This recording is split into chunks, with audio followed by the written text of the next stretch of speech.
جی بسم اللہ الرحمن الرحیم، السلام علیکم دوستو۔ اب جو انتخابات ہونے نہ ہونے، یہ تو میرا خیال ہے کہ کافی حد تک معاملات کلیئر ہو رہے ہیں، ہو چکے ہیں۔ کچھ لوگ ابھی بھی شک کا اظہار کرتے ہیں، لیکن یہ اب نظر آ رہا ہے کہ 8 فروری کو انشاءاللہ الیکشن ہو جائیں گے۔ لیکن اب جو دوسری بات جو زیادہ ہو رہی ہے کہ کون جیت سکتا ہے، کون ہار سکتا ہے، انتخابات کیسے ہوں گے اور حکومت کون بنائے گا۔ دعوے تو ہر جماعت کر رہی ہے، لیکن اس ہی حوالے سے ایک اہم خبر آپ سے شیئر کرنی ہے۔ کچھ روز پہلے مسلم لیگ نون کی ایک سینئر شخصیت جن کا تعلق سیالکوٹ سے ہے، ان کی ایک ملاقات ہوئی گوجرانوالہ میں۔ سیالکوٹ مسلم لیگ نون کی شخصیت اور ان کی ملاقات گوجرانوالہ میں ایک ہوئی۔ میں دوبارہ اس کو اس لیے ریپیٹ کیا کہ آپ یاد رکھیں۔ ملاقات ظاہر ہے ایک اہم شخصیت سے ان کی ہوئی۔ اس میں جو نون لیگ کے صاحب ہیں ان کو کہا گیا کہ آپ تو ہمیں بہت زیادہ کہہ رہے تھے کہ میاں صاحب جب آئیں گے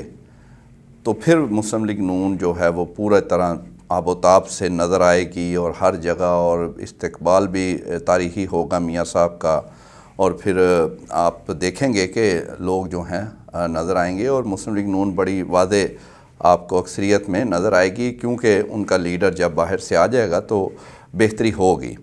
تو لیکن انہوں نے اس شخصیت نون لیگ والے کو کہا کہ آپ نے جو دعوے کیے تھے گراؤنڈ ریالٹی تو اس کے الٹ ہے، اور جو نظر آ رہا ہے وہ تو کوئی میاں صاحب کے آنے کا کوئی زیادہ امپیکٹ نہیں ہوا۔ ٹھیک ہے، تھوڑی بہت بہتری ہوئی، ان کے لیڈر ہیں، لیکن وہ جو آپ دعوے کر رہے تھے کہ ایکسٹرا آرڈینری کچھ تبدیلی آ جائے گی تو وہ نہیں آئی۔ تو اس پر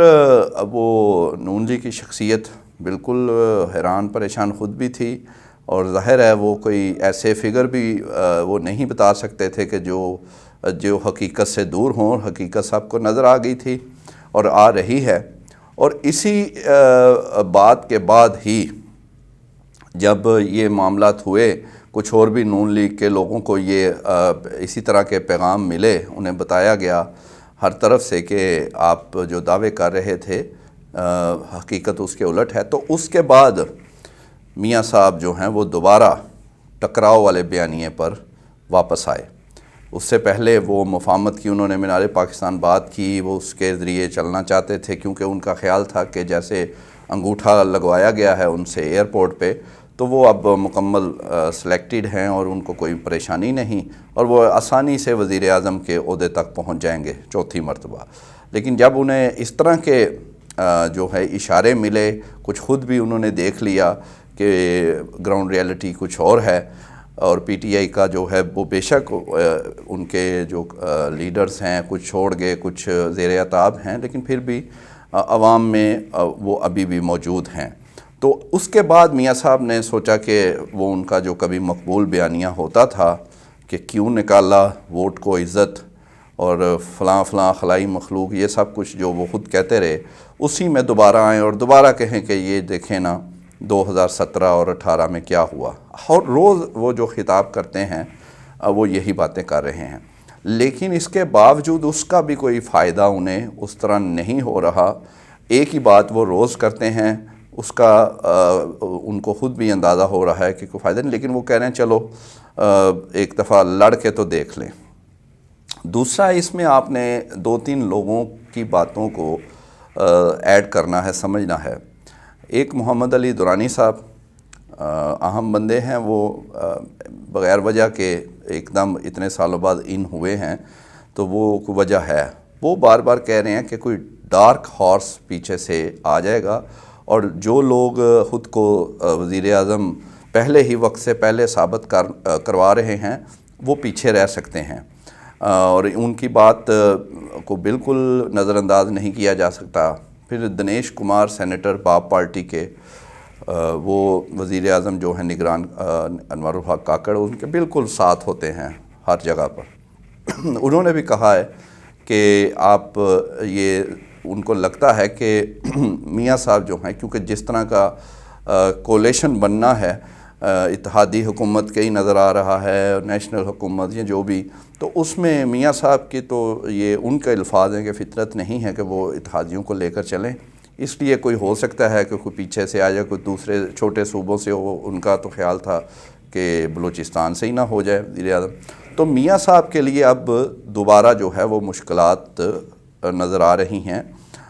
ایک طرف سے انہیں ابھی نوازشات جو ہیں وہ جاری ہیں، اب ایک جو آخری ان کے لیے رکاوٹ ہے وہ بھی جنوری میں ہو سکتا ہے ان کی کلیئر ہو جائے، کیونکہ سماعت سپریم کورٹ میں جنوری میں ہونی ہے، جس میں واضح ہوگا کہ لائف ٹائم جو ہے ڈسکوالیفیکیشن ہے یا 5 سال کے لیے، اور اس میں چیف جسٹس اپنا ریمارکس بھی دے چکے ہیں کہ جب سزا ختم ہو جائے تو پھر کیوں ساری زندگی کے لیے نااہل ہو۔ تو آپ سمجھیں کہ وہ ان کی وہ بھی رکاوٹ دور ہو سکتی ہے۔ لیکن دوسری طرف سیاسی طور پہ جو جہاں انتخابات ہیں، جو میدان سجنا ہے، اس میں انہیں مشکلات نظر آ رہی ہیں، اور جو بیانیہ ہے وہ اب اس طرح بک نہیں رہا، اور ان کے سینئر لوگوں کو یہ کہا جا رہا ہے کہ جو آپ دعوے کر رہے تھے وہ حقیقت میں اس کے الٹ ہیں نتائج، اور یہ جو شخصیت جن کا ہم نے حوالہ دیا یہ نون لیگ کے بڑوں میں شامل ہیں، اور جو ہے ان کو کہنا اس کی بہت اہمیت ہے۔ لیکن اس کے باوجود میں بار بار کہہ رہا ہوں کہ کوشش ابھی بھی ہو رہی ہے کہ میاں صاحب ہی ہوں، اور نون لیگ کو جو ہے وہ جو چاہ رہے ہیں کہ پلینگ فیلڈ اکیلے ملے اور مرزا یار اکیلا ہی جو ہے وہ گھومتا پھرتا رہے، وہ ان کے لیے ابھی بھی ماحول بنا ہوا ہے اور ابھی بھی وہ کام جاری ہے۔ اب دیکھتے ہیں آگے جیسے جیسے دن قریب آئیں گے انتخابات کے، مزید چیزیں سامنے آئیں گی، اور پھر ابھی جو پی ٹی آئی کا انتخابی نشان ہے اس کا بھی فیصلہ متوقع ہے کہ کل آئے، کیونکہ پشاور ہائی کورٹ نے انہیں کہہ دیا ہے، الیکشن کمیشن کو حکم دیا کہ آپ جمعے کو اس کا فیصلہ دے دیں جمعے تک۔ تو دیکھتے ہیں، اس سے بھی پتہ لگے گا چیزوں کا، پھر کینڈیڈیٹس آنے ہیں پی ٹی آئی کے، اس کے حوالے سے انشاءاللہ آپ کو علیحدہ سے ایک ویڈیو میں ساری ڈیٹیلز بتائیں گے کہ پی ٹی آئی اس وقت کیا سوچ رہی ہے، کیا کر رہی ہے، اور کس طرح انہوں نے انتخابی مارکے میں شریک ہونا ہے۔ تو آج آپ کو جو آج کی خبر ہے وہ آپ تک پہنچا دی ہے۔ Thank you.